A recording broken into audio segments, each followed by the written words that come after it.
whole nother level, but still keep it ghetto. Whole nother level, but still keep it ghetto. Whole nother level. Episode 27, The Process of Hip Hop. I'm Brian Joseph, writer, blogger at theprocessofhiphop.com. And as always, it's all about the process. In today's interview segment, I'll be talking to Terry Milla. Terry is a longtime MC from Atlanta, Georgia. So let's get into it. I'd like to welcome to the Process of Hip Hop all the way from ATL, Georgia, my man Terry Milla. What's going on, my G? What's up, my brother? Yes, sir. What's going on? Yeah, hey, man, everything's everything. So glad you were able to join the podcast, man. We've been talking for a while. You know, you are from one of the hotbeds of hip hop, man. But Terry, tell me how you got your start, man. What's your background, and how did you get interested in pursuing hip hop as an artist? Man, I've been doing music since I was like 13, man. This was way back in the, when Rakim and the Public Enemy, the KRS, and that, I've been doing music, bro, for like 30 years. I'm 44, you know what I'm saying? Yeah. So, but the reality is I got in at that time and just was inspired by it. It was like I'm reading this document this guy wrote called The Commercialization of Hip Hop, and it's talking about the golden era, So it was real inspiring, and it was like they could express themselves in ways that, I got all this energy, I had all this stuff in my head, but how do I communicate that? And hip hop was raw, that raw. You feel mean what you saying. It's the world can come what you saying right there on the spot. Like, perfect example, I went to Dubai, and I'm in Dubai, and I told the dude I'm from ATL. He like, oh yeah, ATL, yeah, Ti, like they all they associate the city with hip hop. You feel me? Yeah, so it's powerful, man. And NWA, all that stuff came out. It just was something that was. It can go destructive too, self-destructive in some ways, but on the flip side, it's like that was a reflection of what was going on at that time and now still, you feel? Yeah, even more so now. And, hip hop has always been, hip hop artists have always reported on what was going on in their community. And I've always thought it was, you have NWA is kind of the poster group for that, but all artists were doing that. NWA just decided to take it in a more very direct direction, specifically talking about the relationship with the police. Obviously, we that, but all artists have done that, man. What was now coming up in Atlanta? You definitely have and again, we're about the same age, man, and I remember. Atlanta hip hop, you had your Jermaine Dupri, you had your So Def, movement that really kind of put or launched Atlanta hip hop in that early 90s era. But for you, what was the turning point in you as an artist? Like what was the time where you decided, like, I'm gonna pursue this? This is going to be something. I mean, you talked about that golden era, so I'm assuming that it must have been around that time. But what was that specific time like? It was like, because I was recording at a friend of mine's spot. We were just over there back. We were in this group called Total Eclipse, me and my other partner who was in Nation of Islam. And we were in this group called Total Eclipse. And we had like a manager, his cousin from Texas, had all this money and was putting money behind us because we could rap. You know what I'm saying? Yeah. So he put money behind us, put us in the studio. So we were doing that kind of stuff, and we ended up going to another guy's studio named Reb, and my partner John, and all our old school day one people were there, and they told us that Edward J was there. And I don't know, this Atlanta. So Atlanta was like at that time, you mentioned Jermaine Dupri, but that was an era of more of the popular style of hip hop, but you had this whole underground scene, which we were part of lyricists But then you also had the booty shake style, which is like 2 Live Crew, which is like Edward J and all the bass music, Kilo, you feel me? Yeah. So Kilo Ali, so those type of things were going on simultaneously. And the dude at the studio lied. He said that Edward J was going to be at the studio. So we think we coming to meet Edward J, and it was Edward, my partner, Ed X, who we ended up became a longtime producer of mine, still my family and people, and he did the video, edited that piece of video I sent. So, we still down, to the end, but he ended up taking me to Ghetto Records, and Ghetto Records is where I met Mike Cofield, who wrote that book we recently interviewed. Yeah. And, I got involved with them, so I became like one of the first artists on Ghetto Records at that time. And, we used to go to a lot of the open mics, a lot of the showcases, and just trying to create a buzz. Like, Mike was like a real charismatic, popular dude. Like, just in the street, everybody knew Mike. I mean, you could be somewhere like, man, we'd be in New York and somebody know Mike. You don't even know you know what I'm saying? Like, you don't even know who know. Everybody know.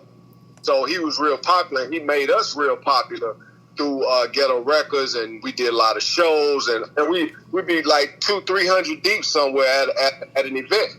Like everybody came out. You feel me? Yeah. So it was just a real good thing, and we got a lot of exposure, a lot of popularity from that, and that led me to going on later to get signed to Noontime Music, which when they first came to Atlanta, Noon left California and came to Atlanta.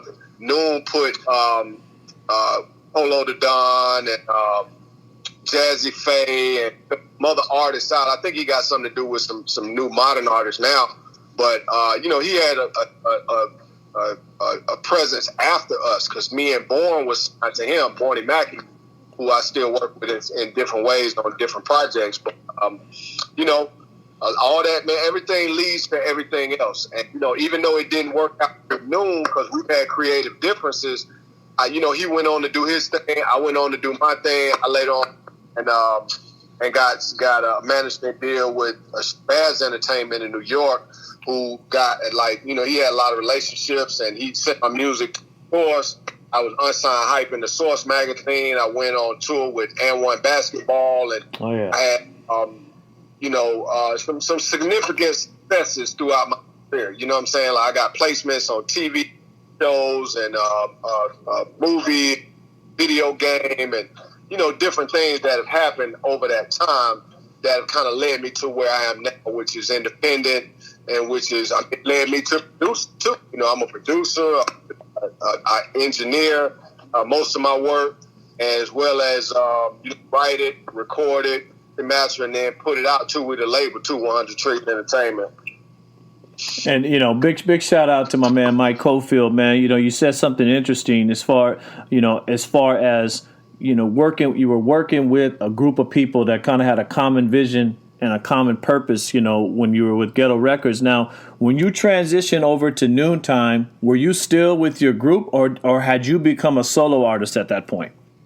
Well, I was solo at that point, and I had this song called Solitude, because, I think stuff happens, man. Like, it was this girl who I was, like, in love with, and she was not worthy of being in love, so it was like, and my dude was smashing her, you feel me? Right. And the thing was the way I felt betrayed was not even so much from the girl, was just that you hid this from me, and we supposed to be, like, blood brothers, you know what I mean? Right. So, just tell me straight up, like, let me deal with the reality of the situation rather than not doing it. So we ended up breaking up over a girl, like classic. Right. And I was like 14 years old, you feel me? 14, 15 years old. And like I said, went to Ghetto Records, and I was Divine at that time, Divine One, and got signed with Ghetto. And, Ghetto was a great place, man, because a lot of people were coming through there. It just, we were also kind of trying to figure it out as we were going and navigating it. And, that popularity led me to a whole nother direction of where I wanted to go. And like I was talking to Mike yesterday, actually, we were just talking about, over the years, out of all the people who tried to put me in like Noontime, sent me with the blanket contract that was, going all my rights gonna be gone. You know what I'm saying? Yeah. And I got a family full of lawyers. You feel me? So they tell me, they advise me to change this, change that, or da da da da. But to even present that in the beginning, like by far, and that's the law of the land, and unfortunately, that's how a lot of people do business. Is they send you these agreements, and if you fall for it, then it's like shame on you. You know? Right. And one thing I can say is with Mike, he never did that. He always, everything was on the up and up.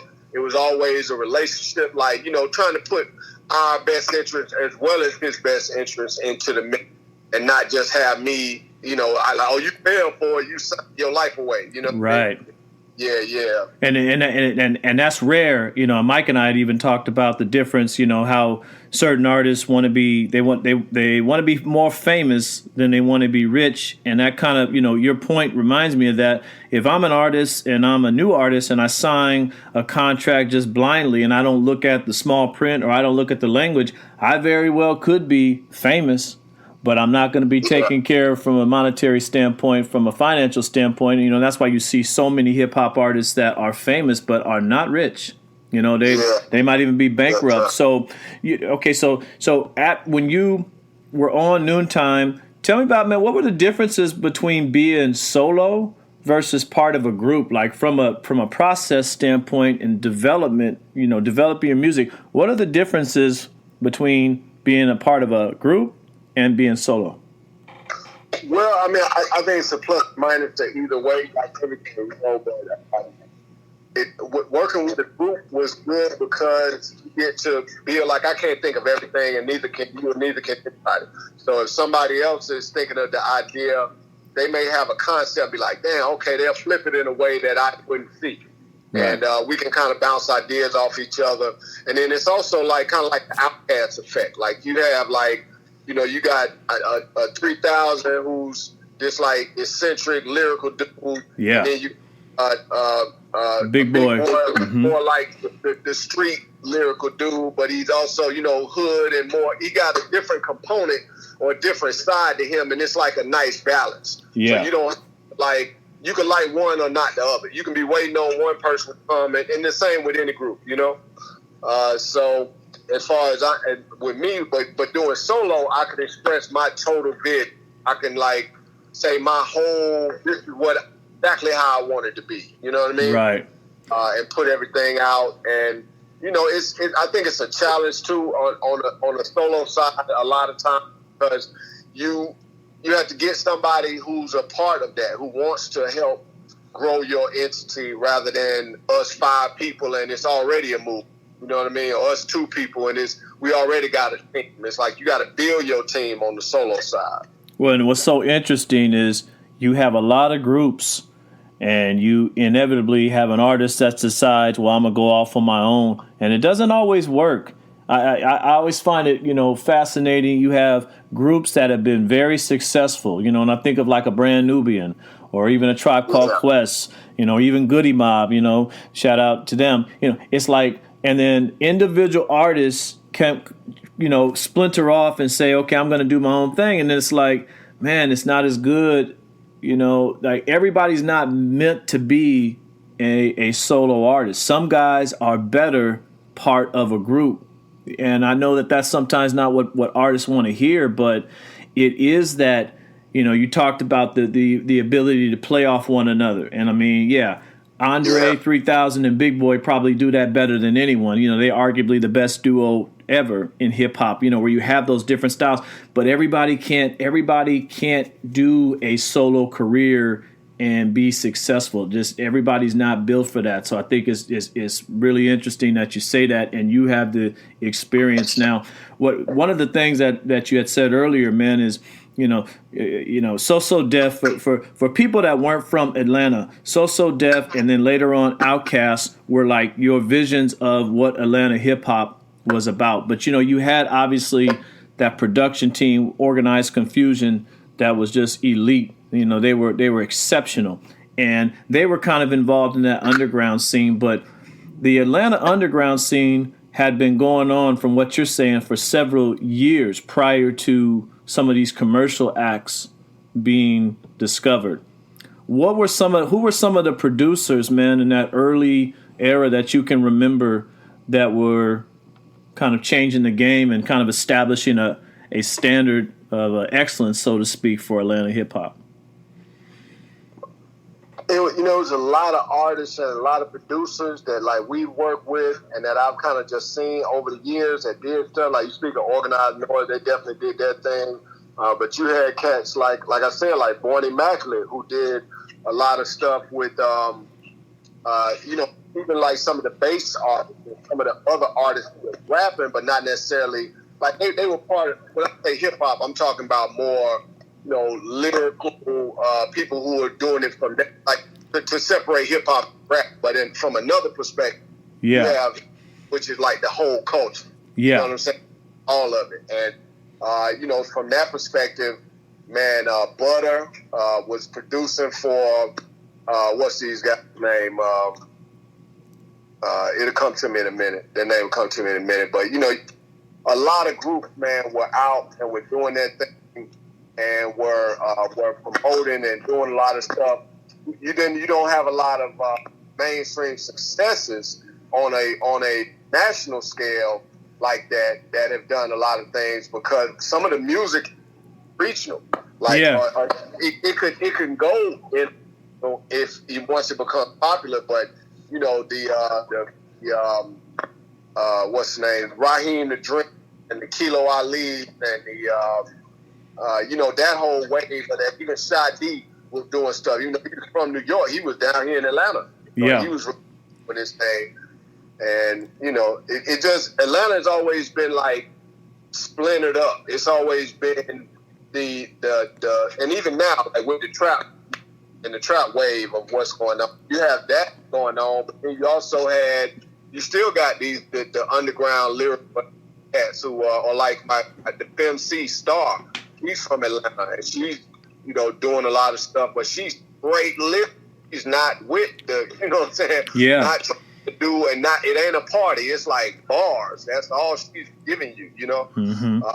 Doing some stuff. So, but then you got the party and the booty shake crowd too. Yeah. The snap music, and it hasn't been one particular sound of like just this Atlanta sound or genre. So yeah, and that's I mean, when I think of it, you mentioned T.I., you have Outkast, you have Jazzy Faye, what he's done. You have Organized Noise.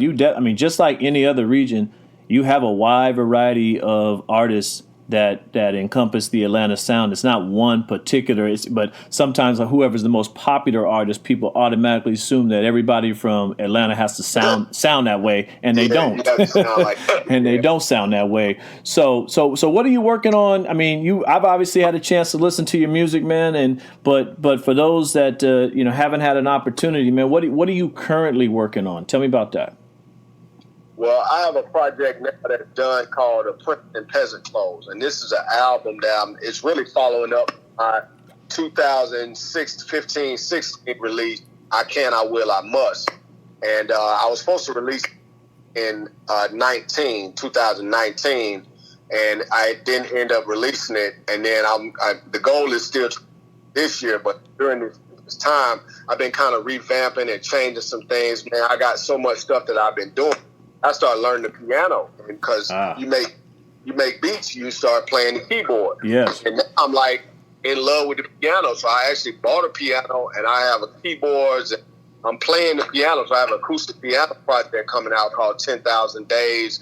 I did a motivational project called Invincible Warrior. Because, I do martial arts and in my whole martial arts journey throughout this, because really by that time, 25 years I've been with SWAM, which is Soldiers with a Mission, Spiritual Warriors Against Madness. And that whole movement is a part of what I'm doing well. And the motivational project, Invincible Warrior, is talking about that, as well as A Prince and Peasant's Clothes. A Prince and Peasant's Clothes is like the album, the lyric album. And then the Invincible Warrior, the motivational kind of spoken word thing. I have one rap song on there where I'm rapping, rhyming, but the rest of it is just me talking over, just inspiring word, affirmation, and motivation. I released a kind of a soft release on a beats project, instrumental project called Mob Tenant that's out now. That's on like the streaming sites. You can look that up. Terry Milla, TerryMilla, Mob Tenant, MOB Tenant. It's just like beats, different beats and stuff. Because I'm working on placements and I have some licensing situations with some companies, and I wanted to have brand myself as a producer as well as a motivational speaker, as well as a pianist. I mean, do you see yourself in the future? And I'm just gonna say, 2 to 3 years from now, do you see yourself doing more production and motivational type, speaking and events like that, more than you see yourself being an artist? Well, I talked with Mike about this too yesterday about the time limit of an MC. Like, I think that with me, like I'm in the best shape I ever been. My mindset is the best it's ever been since I really been alive. So, there's no time limit or age on me as being an MC. That being said, I see myself doing more of motivating youth, kind of mentorships and things like that, working with the youth and helping them in a lot of ways, because they need it. We always need it. Every generation needs that. And what has happened in our now, what we're in now, is that the trap generation doesn't listen to the people they consider the old heads. Yeah. And the older generation think the young dudes is on some bullshit, and they don't listen to them. You know what I'm saying? Mm-hmm. So it's like we have this divide of what's going on, and we really need to be posseing up. You know what I'm saying? And living together so we can share information and work with each other in different capacities. So, like my label, 100 Trillion Entertainment, I'm the first artist on there. I plan to release at least 5 albums as Terry Milla. I got most of them done already. But outside of that, I'm signing other artists. I'm going to do 50-50 deals. I'm going to do it where you keep your master, whether you own your masters, but I have the rights to sell your masters exclusively during the contract term. After the contract term, the masters go back to the artist. I'm like, right. Net 50-50 deals. Like, I'm straight in it to push out quality music, and that's why I'm the first artist on this thing, because as Terry Milla, I trust my integrity. Like, I've turned deals down, bro. I'm talking about major record label. That's why you haven't heard of me. You feel me? Right. Like, I could have easily done, some bullshit to get on. Right. But I walked away from that so I can keep my integrity. I can sleep better at night, and I can make sure that I'm doing what I feel like needs to keep the standard high of hip hop. Like, it need to be, pure, man. Like, this ain't about, like, I'm gonna get into the money. I got songs of motivation and hustling and how to, be an entrepreneur type thing. But it's not like I'm gonna do anything for the money, and then just sign away my life or just do songs like one another thing I realized that a lot of artists just do things like, like you said, what people expect of. So you expect me, because I'm from Atlanta, to have a strip club song. Yeah. Like, right. You expect me to have a song for the streets and song for the hoes and all the stupid shit that we kind of like perpetuate and continue to keep alive by believing and buying into it. And I'm not doing that. I'm doing what I want to do as an artist, and it's marketable at the same time. You feel me? Oh, absolutely. And you just said you made some great points, man. And the one thing that stands out, I don't know why hip hop to me is the only genre that doesn't have a unifying. I'll just say a unifying force. Like, for example, you look at hard rock, man. New hard rock acts that come out, they always pay homage and are not shy about talking about their influences were, Megadeth and Kiss and AC/DC. They pay, hip hop is for, you have that fractured or splintered off element of it. And I think that's the one thing I don't understand. All other genres kind of have a unifying force where there is no, the old heads and the young heads are aligned, and I think that can happen. And I think some of that is actually cultural. With us is hip hop being a black culture form or black art form, so to speak. Some of that has to do with our culture too, I think, and that's a whole nother conversation. But I'm hopeful that we do have though some people like yourself, like Mike, and you even have other individuals who have been in the game a long time. People might not know of them, but they're not household names. But these people are really curators for hip hop. They're holding the standard high. As you said, you're talking about every deal is not a good deal. Just because you can sign a deal doesn't mean you should. And, you know, you have individuals like that can really direct the future of the genre, and I think that's important, man. So I'm real happy to hear that that's what you're doing and what you're working on, man. So what in terms of people, man, who want to either get in contact with you, if they're an artist or a producer, what's the best way for people to get in contact with you and to stay abreast of what you're doing as an artist, producer, motivational speaker, man? Well, everything is on 100trill.com. You know, I have terrymiller.com, but I ended up rebranding everything as 100trill, 100trill.com, so that, I mean, everything is on there, from the Terry Miller, the beats, to the motivation, to the diet, like health diet, because I'm into the plant-based diet and yes, sir, educating on that. And even just to resource, I have a resources page which has some things on there now, like just as far as the martial arts, or where they find, youth camps and stuff for, like my stepbrother is doing some stuff where he's working with youth in basketball camps and graphic designers, and, just any good information that could be a resource to the community, to the hood, to the people, is available, going to be available on there. I have merchandise, T-shirts, and different clothing and things that's going to be on there. Everything is 100trill.com, and that's what we branding. And 100 trillion is 100, keep it 100, keep it trill. But it's also, they saying that the new physics is saying that quantum physics is saying that the human body is made up of 50 to 100 trillion cells, 50 to 120 trillion cells. Wow. So we are like 100 trillion cells in one body. Wow. Is the human being. So we limitless, and there is no limit to what you can do as a human being, as a black man, as a man, as a person, as a woman, as a child. No limit to what you can do, and that's what 100 trillion really is about. Right, amen to that, man. So, hey, well, Terry Miller, man, thank you so much for joining the process of hip hop, man. And you release something new project, man. Whether it be production, definitely come back on the show, man. I appreciate you. Hey, much respect, my brother. Thank you for having me, and it's been a great one, man. I really appreciate it, and looking forward to working with you in the future. Hope you've enjoyed this episode of The Process of Hip Hop.